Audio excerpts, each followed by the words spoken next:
বিসমিল্লাহির রহমানির রহিম। মাননীয় সংসদ সদস্যবৃন্দ, আসসালামু আলাইকুম।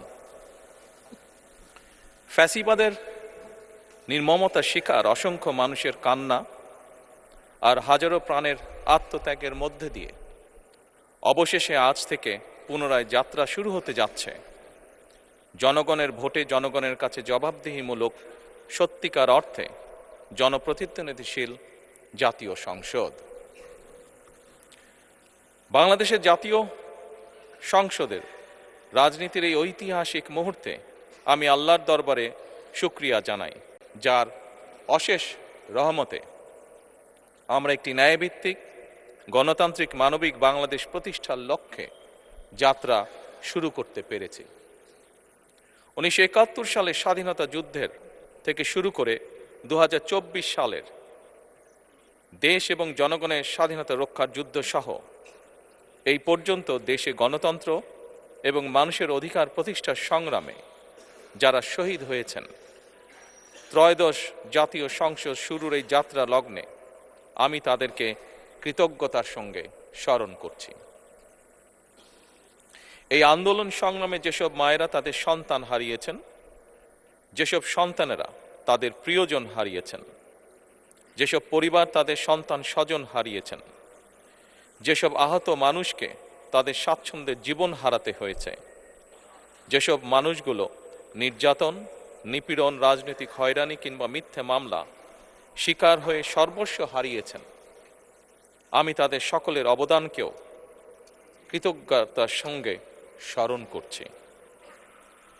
দেশের ছাত্র জনতা, কৃষক, শ্রমিক, শিক্ষক, কবি, সাহিত্যিক, সাংবাদিক, চিকিৎসক, প্রকৌশলী, আইনজীবী, কামার কুমার, জেলে তাঁতি, গাড়ি চালক, ব্যবসায়ী এবং সরকারি বেসরকারি চাকরিজীবী, গৃহিণী, সারা দেশে গণতান্ত্রিক রাজনৈতিক দলের নেতা কর্মী সমর্থক তথা সর্বস্তরের সকল শ্রেণী পেশার মানুষ যাদেরকে গুম, খুন, হত্যা, নির্যাতন, নিপীড়ন, মিথ্যা হামলা মামলা কিংবা জীবন্ত মানুষের কবরস্থান তুল্য বর্বর বন্দিশালা, আয়নাঘর, কোনো কিছু দিয়েই যাদের গণতান্ত্রিক আকাঙ্ক্ষাকে রুখে দেওয়া যায়নি,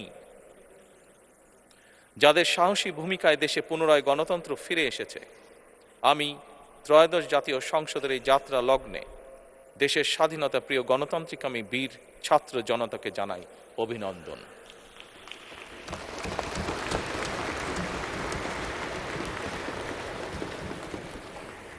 সম্মানিত সংসদ সদস্যবৃন্দ,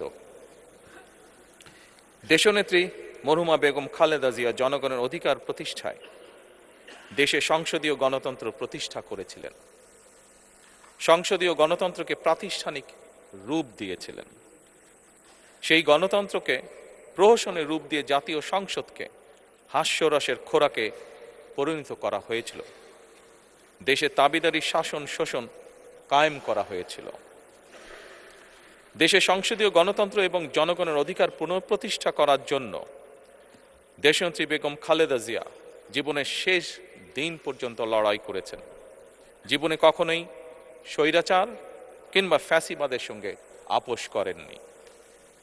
দেশে আজ থেকে আবারও সেই কাঙ্ক্ষিত সংসদীয় গণতন্ত্রের যাত্রা শুরু হলো, আলহামদুলিল্লাহ।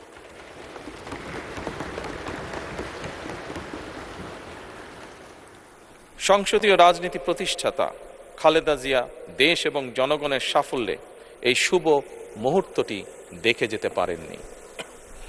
আজ তাই এই জাতীয় সংসদে দাঁড়িয়ে আমরা দেশ এবং জনগণের স্বার্থে আপসীর নেতৃত্ব, ব্যক্তিত্ব, স্মরণীয়, বরণীয়, অনুকরণীয় রাজনীতিবিদ মরহুমা খালেদা জিয়াকে গভীর শ্রদ্ধার সঙ্গে স্মরণ করছি।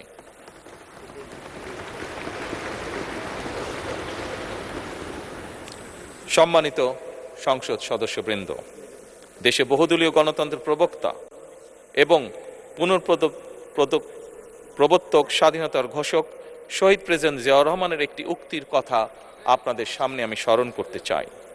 তিনি বলেছিলেন, জনগণই যদি রাজনৈতিক দল হয় তাহলে আমি সেই দলেরই আছি। অর্থাৎ ব্যক্তি কিংবা দলের স্বার্থ নয়, জনগণের স্বার্থই সবচাইতে বড়। এটাই বিএনপির রাজনীতি।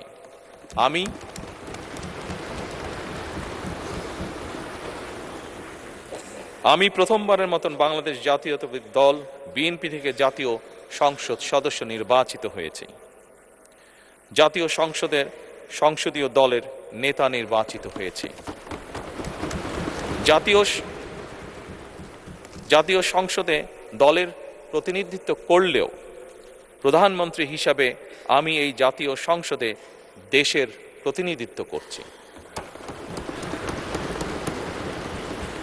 দল, মত, ধর্ম, বর্ণ নির্বিশেষে দেশের জনগণের প্রতিনিধিত্ব করছি। আমার রাজনীতি দেশ এবং জনগণের স্বার্থ রক্ষা করার রাজনীতি। বিএনপির রাজনীতি জনগণের জীবন মান উন্নয়ন এবং স্বনির্ভর বাংলাদেশ গড়ার রাজনীতি। প্রতিটি পরিবারকে স্বনির্ভর করাই আমাদের রাজনীতির লক্ষ্য। প্রতিটি পরিবারকে স্বনির্ভর করার মাধ্যমেই বিএনপি একটি স্বনির্ভর, সমৃদ্ধ, নিরাপদ, গণতান্ত্রিক বাংলাদেশ প্রতিষ্ঠা করতে চায়। এই লক্ষ্য অর্জনে আমি জনগণের সমর্থন এবং সহযোগিতা চাইছি।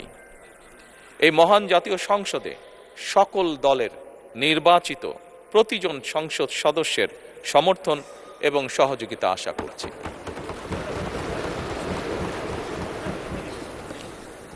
সম্মানিত সংসদ সদস্যবৃন্দ, আমি বিশ্বাস করি আমাদের দল কিংবা মত কিংবা কর্মসূচি ভিন্ন হতে পারে, কিন্তু তাবেদার মুক্ত, ফ্যাসিবাদ মুক্ত একটি স্বাধীন, সার্বভৌম, নিরাপদ, স্বনির্ভর বাংলাদেশ প্রতিষ্ঠায় আমাদের মধ্যে কোনো বিরোধ থাকতে পারে না, বিরোধ নেই। জাতীয় সংসদকে জাতীয় কর্মকাণ্ডের কেন্দ্রবিন্দু না করে বিতাড়িত ফ্যাসিস্ট সরকার জাতীয় সংসদকে অকার্যকর করে ফেলেছিল। আমরা এই মহান জাতীয় সংসদকে সকল যুক্তি, তর্ক আর জাতীয় সমস্যা সমাধানের কেন্দ্রবিন্দুতে পরিণত করতে চাই। সম্মানিত সদস্যবৃন্দ, নতুন সংসদ যাত্রা শুরু করার সময় সংসদের সাবেক স্পিকার কিংবা ডেপুটি স্পিকার উপস্থিত থাকার কথা ছিল, কিন্তু পতিত, পরাজিত, বিতাড়িত ফ্যাসিস্ট সরকারের জনবিরোধী এবং গণবিরোধী কর্মকাণ্ডের ফলে যে জনরোষ তৈরি হয়েছিল তাতে এই মহান সংসদের সাবেক স্পিকার বা ডেপুটি স্পিকারকে খুঁজে পাওয়া যায়নি। তাদের কেউ কারাগারে, কেউ নিখোঁজ কিংবা কেউ পলাতক। দীর্ঘ ১.৫ দশকের ফ্যাসিবাদী এবং তাবেদারি শাসন শোষণের পর জনগণের ভোটে নির্বাচিত প্রতিনিধিদের নিয়ে আজ আমাদের এক বিশেষ পরিস্থিতিতে জাতীয় সংসদের কার্যক্রম শুরু হতে যাচ্ছে। এমন পরিস্থিতিতে আমরা সংবিধান এবং সংসদের কার্যপ্রণালী বিধির বিধান অনুসরণ পূর্বক ত্রয়োদশ জাতীয় সংসদে সভাপতিত্ব করার জন্য আজ আমি প্রবীণ রাজনীতিবিদ এবং 5 বারের মতন নির্বাচিত জাতীয় সংসদ সদস্য জনাব ডক্টর খন্দকার মোশাররফ হোসেনের নাম প্রস্তাব করছি।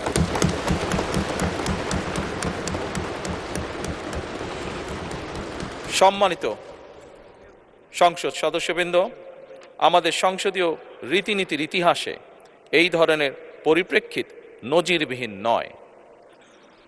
1973 সালে তৎকালীন প্রধানমন্ত্রী মরহুম শেখ মুজিবুর রহমান ওই সংসদের সদস্য মাওলানা আব্দুর রশিদ তর্কবাধীশের নাম প্রস্তাব করেছিলেন এবং তার সভাপতিত্বে বাংলাদেশের প্রথম সংসদের প্রথম অধিবেশন শুরু হয়েছিল।